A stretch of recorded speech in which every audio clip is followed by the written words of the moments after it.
네, 감사합니다. 오늘부터 저희가 새로운 주제를 함께 살펴보고자 합니다.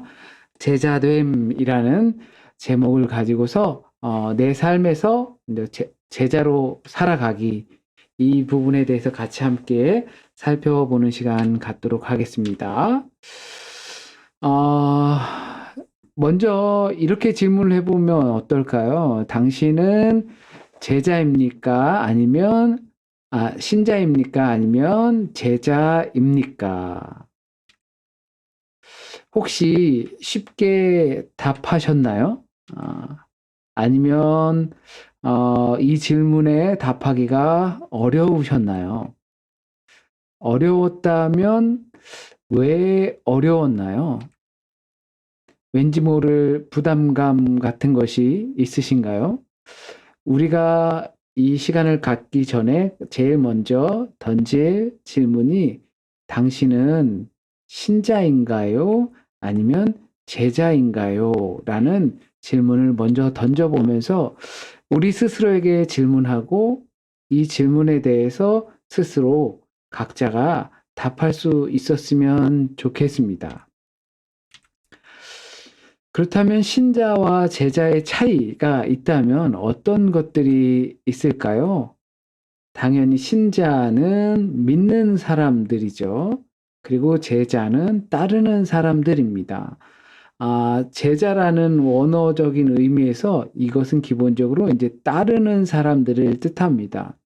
신자는 당연히 우리 말에 있는 것처럼 믿는 자를 뜻하는 거죠. 당연히 여기서 이것은 주님을 믿는 자이고 주님을 따르는 자인 것이죠. 조금 더 들어가면 주님을 나의 구원자로 믿는 것이고 나를 구해 주실 분으로 믿는 것이고 그리고 더 따르는 자는 주님을 나의 구원자로 삼고 따라가는 사람들을 뜻할 것입니다. 비슷한 것 같기도 하면서 또 무언가 다를 차이가 있을 것 같은 느낌이 드시죠? 그렇다면 제자란 무엇일까요? 제자는 따르는 사람이죠. 주님을 구원자로 믿고 따르는 자를 제자라고 하는데 다르게 한번 살펴보면 스승과 제자의 관계라고 볼 수가 있을 겁니다. 스승은 가르치는 사람이죠. 그리고 그 가르침을 받는 사람이 있는 겁니다. 보통 지금은 우리가 이제 제자라고 하면 워낙 기독교적인 세계관에서 이 제자라는 개념이 익숙하게 자리를 잡았어요. 그래서 제자다라고 하면 대부분은 이렇게 예수의 제자 이런 느낌이 굉장히 많죠. 그리고 또 음악 하시는 분들 또는 예술 하시는 분들 아니면 박사 과정이나 이렇게 하시는 분들 보면 대개 이제 자기를 직접 1대1로 가르쳐 주시는 분들을 선생님이라고 하고 자기를 제자라고 이렇게 표현하기도 하죠. 보통적으로 가르치는 사람이 있는가 하면 가르침을 받는 사람이 있는 거죠. 그 가르침을 받는 사람을 제자다라고 할 수 있을 겁니다. 이것들은 전통에마다 조금씩 그러나 차이가 있어요. 그리스 전통 안에서는 마세테스, 헤타이로스라는 말로 이렇게 표현이 된대요. 그래서 마세테스라고 하는 것은 배우는 사람의 입장이라고 많이 표현이 되고 있고 헤타이로스라는 제자적 개념은 그리스어로 동료 또는 친구, 동료로서의 학생 뭐 이러한 개념을 갖는다고 합니다. 그래서 보통 이 소크라테스가 제자다라고 누군가가 이 소크라테스의 제자다라고 했을 때 소크라테스는 가르침을 받는 사람이라는 개념을 쓰기보다 가르치고 또 가르침을 받는 어떠한 그 상위 하위 개념보다 동료로서의 개념을 많이 사용했다고 합니다. 친구로서 함께 성장해 나가는 동료로서의 학생의 의미를 많이 사용했고 그것이 그리스 철학계 계통의 고전의 아주 전통이었다라고 합니다. 물론 후대에는 다르게 변형이 되었죠. 그렇다면 이 구약의 전통에서는 이것을 어떻게 이해하고 있을까요? 제자. 우리는 보통 여호수아는 모세의 제자다라고 이렇게 알기가 쉽죠. 그리고 엘리사, 순서가 조금 그렇죠. 엘리사는 이 엘리야의 제자다라고 이렇게 우리가 이해를 하고 있잖아요. 그런데 성경에선 그 부분을 어떻게 표현하고 있는지 한번 성경 나와 있는 부분들을 함께 살펴보도록 하겠습니다. 출애굽기 33장 11절 말씀입니다. 사람이 자기 친구와 이야기함 같이 여호와께서는 모세와 대면하여 말씀하시며 모세는 진으로 돌아오나 눈의 아들 젊은 수종자 여호수아는 회막을 떠나지 아니하니라. 출애굽기 33장 11절 말씀입니다. 모세와 여호수아의 관계에 대해서 이렇게 이야기하죠. 후계자라고 생각하지만 이거 수종자, 그러니까 모세의 수종을 드는 사람으로 표현이 되어 있어요. 그리고 열왕기상 19장 21절에 보면 엘리사가 그를 떠나 돌아가서 한 겨릿소를 가져다가 잡고 소의 기구를 불살라 그 고기를 삶아 백성에게 주어 먹게 하고 일어나 엘리야를 따르며 수종 들었더라라고 말씀을 해주고 있어요. 이것은 곧 엘리야를 이제 수종 들었다, 엘리야를 따르며 수종 들었다라고 엘리사에게 표현을 하고 있잖아요. 이것도 역시 종의 개념으로 잡혀져 있어요. 이 구약의 전통 안에서는 이 제자 개념이 없고 종의 개념이 있는 겁니다. 그렇다면 그 점진적으로 신약의 전통 내에서는 제자와 스승, 그러면 어떻게 표현되어 있을까요?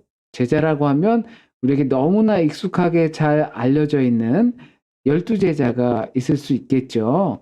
특정 누군가를 추종하는 사람이에요. 그리고 그 사람을 쫓아다니는 사람을 제자라고 할 수 있을 거예요.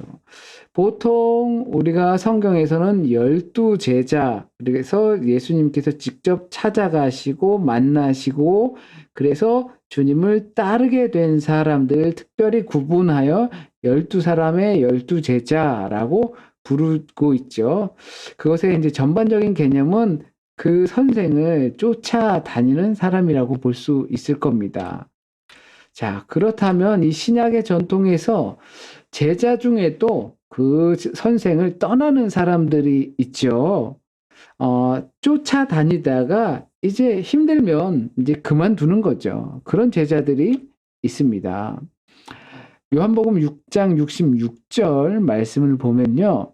그때부터 그의 제자 중에서 많은 사람이 떠나가고 다시 그와 함께 다니지 아니하더라. 이 이야기는 언제 이야기냐면요. 예수께서 오병이어 사건이 지나고 나서 그리고 본인이 앞으로 닥칠 그 십자가의 사건들을 예지해 줄 때, 그럴 때 그 사람들이 예수의 고난의 이야기를 듣고 떠나갔다라는 거죠. 그래서 제자 중에서 많은 사람들이 주님을 떠나갔다라고 표현을 하고 있습니다. 보통 이 제자를 그러면 우리는 조금 격하해서 뭐 신자라고 이야기할 수도 있을 것이고 아니면 자기가 원하는 것만을 어떤 그 주님을 통해서 얻고자 하고 더 이상 얻을 것이 없으니까 떠나는 제자 뭐 이렇게 표현을 할 수도 있을 것입니다. 그러니까 자기 가치관에 갇혀 있는 사람이지 주님께서 나를 덮은 사람은 아니다라고 이해할 수 있을 거예요. 그래서 제자 중에서도 떠나는 사람들이 있다라는 걸 성경적 표현으로 우리가 알 수 있습니다. 또 보냄을 받은 사람이 있죠. 제자 중에서. 누가복음 6장 13절에 보면 발금에 그 제자들을 부르사 그 중에서 12를 택하여 사도라 칭하셨으니 그 많은 제자들, 무리 제자들이 있는 거죠. 무리의 제자들이 있어요. 떠나는 제자들도 있고 어쩌면 그 많은 사람들 중에서 제자들이 떠나고 그래도 변함없이 따라다니는 사람들이 있었을 겁니다. 그런 사람들을 제자 중에서 특별히 12명을 선택해서, 곧 12제자죠. 그 12제자를 선택해서 사도라 칭하였다라는 겁니다. 사도란 보냄을 받은 사람을 뜻합니다. 보낸 거죠. 다른 복음서들의 내용에서 보면 그 보냄을 받은 사람들은 무엇을 위해서? 복음을 전하기 위해서, 그리고 귀신을 내쫓기 위해서, 병을 고치기 위해서 보냄을 받은 사람들입니다. 그러니까 많은 제자 중에서 길을 포기하고 떠난 사람이 있고, 여전히 남아있는 사람들이 있고, 그 중에 사도로 보냄을 받은 사람들이 있다라는 겁니다. 그리고 뜻을 따르는 사람들이 있습니다. 마태복음 12장 49절에서 50절 말씀을 보면 손을 내밀어 제자들을 가리켜 이르시되 나의 어머니와 나의 동생들을 보라. 누구든지 하늘에 계신 내 아버지의 뜻대로 하는 자가 내 형제요 자매요 어머니이라 하시더라. 아멘. 밖에서 사람들이 주님, 선생이요, 가족들이 찾아왔습니다. 누가 내 가족이냐? 여기를 봐라. 아버지의 뜻대로 사는 자가 바로 내 형제고 자매고 가족이다. 라고 이렇게 이야기를 하는 부분입니다.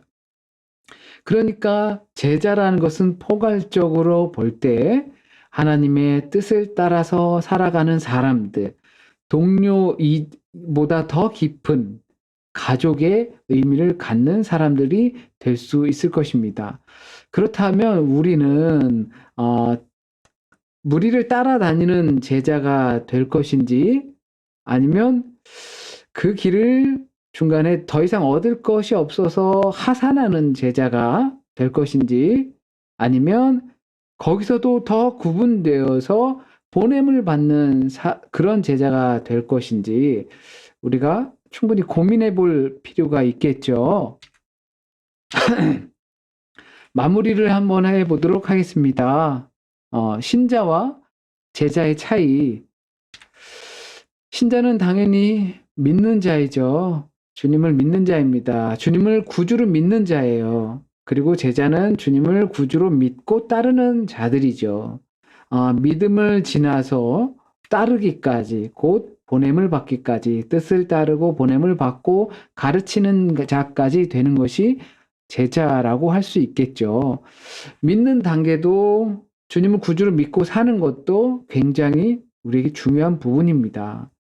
그러나 우리가 거기서 그칠 것인지, 그러다가 아니면 하산할 것인지, 아니면 보냄을 받은 자로 살 것인지, 우리가 고민하고 또 결단을 내려야 할 부분이라고 생각합니다. 마태복음 11장 28절 말씀에 보면 수고하고 무거운 짐진 자들아 다 내게로 오라. 내가 너희를 쉬게 하리라. 아멘. 이것이 이제 우리가 굉장히 좋아하는 말씀 중에 하나죠. 수고하고 무거운 짐진 자들아 다 내게로 오라. 내가 너를 쉬게 하리라. 얼마나 좋습니까? 이게 믿는 자로서 받는 혜택이 아닐까 생각합니다. 그런데 주님께서는 계속해서 말씀하십니다. 나는 마음이 온유하고 겸손하니 나의 멍에를 메고 내게 배우라. 그리하면 너희 마음이 쉼을 얻으리니 라고 말씀하고 계십니다. 우리는 주님을 믿는 것만으로도 얻어지는 평강이 있습니다. 그러나 주님께서는 우리에게 말씀해 주시고 있습니다. 주님께서 짊어지신 멍에를 그리고 주님께서 가르쳐 주시는 것들을 곁에서 배우고 그렇게 훈련되어지면 우리의 마음에 평화가 찾아온다라는 말씀을 해주고 계십니다. 주님께서는 우리에게 바라고 계시죠. 믿는 자로부터 따르는 자로 그리고 보냄을 받는 자로까지 가기를 원하고 계신 것입니다. 믿는 자와 따르는 자는 이렇게 구분될 수 있습니다. 기쁨과 도전으로 구분되죠. 믿음을 통해서 우리는 분명히 기쁨을 얻게 됩니다. 그러나 우리는 따르는 자가 될 때 도전을 받게 됩니다. 내 삶에 있어서 기쁜 것으로 그치는 것이 아니라 주님의 뜻을 따라서 살아가기 위한 내 삶에 뿌려져 있는 도전들을 맞이하게 되는 거죠. 단순히 그것이 흥분되는 도전뿐만이 아니라 힘들고 때로는 어렵고 고생되는 일들이 기다리게 된다는 거죠. 하지만 그거를 도전한다는 겁니다. 해보고자 한다는 거죠. 믿는 자의 혜택이 있습니다. 구원이라는 혜택이 우리에게 주어지죠. 평강과 기쁨이라는 혜택이 우리에게 주어집니다. 그러나 더 제자로서 살아갈 때에는 책임 있는 삶으로 살아가게 됩니다. 책임 있는 삶이라는 것은 우리에게 주어진 삶 안에서 봉사하고 헌신하고 아껴주고 돌봐주고 주님께서 말씀하신 것들을 이 땅에 살아가면서 실행하면서 살아가는 것을 말합니다. 그냥 혜택 받은 것으로 만족하면서 사는 것이 아니라 책임을 지기 위해 살아가는 거죠. 하나님의 나라를 위해서요. 우리가 신자로 살아가는 건 이미 구원을 받은 것입니다. 내가 제자가 되지 않아도 우리는 이미 구원을 받은 것이죠. 그런데 주님께서는 우리에게 기쁨과 도전을 하게 하시고 받은 혜택을 통해서 이 땅을 향한 하나님의 나라를 향한 도전을 통해서 책임을 지길 원하신다는 것을 우리가 분명히 알았으면 좋겠습니다. 그래서 주님께서 말씀하십니다. 나를 믿으라가 아니고 나를 따르라. 주님께서 나를 따르라 라고 말씀하십니다. 이 나를 따르라 하는 말씀은 내게 와서 배우라 라고 하시는 말씀인 거고, 그리고 후로는 보냄을 받으라 라고 하는 그 말씀인 줄 믿습니다. 예수를 구주로 믿는 사람, 그리고 예수를 구주로 믿고 따르는 사람, 그것이 신자와 제자의 아주 작은 차이가 아닐까요? 함께 나누어 봤으면 좋겠습니다. 제자가 많아지면 우리는, 그리고 우리의 세상은 어떻게 될까요? 이제 화면과 음성을 켜시고 이 내용들에 대해서 우리 함께 나누는 시간을 갖도록 하겠습니다.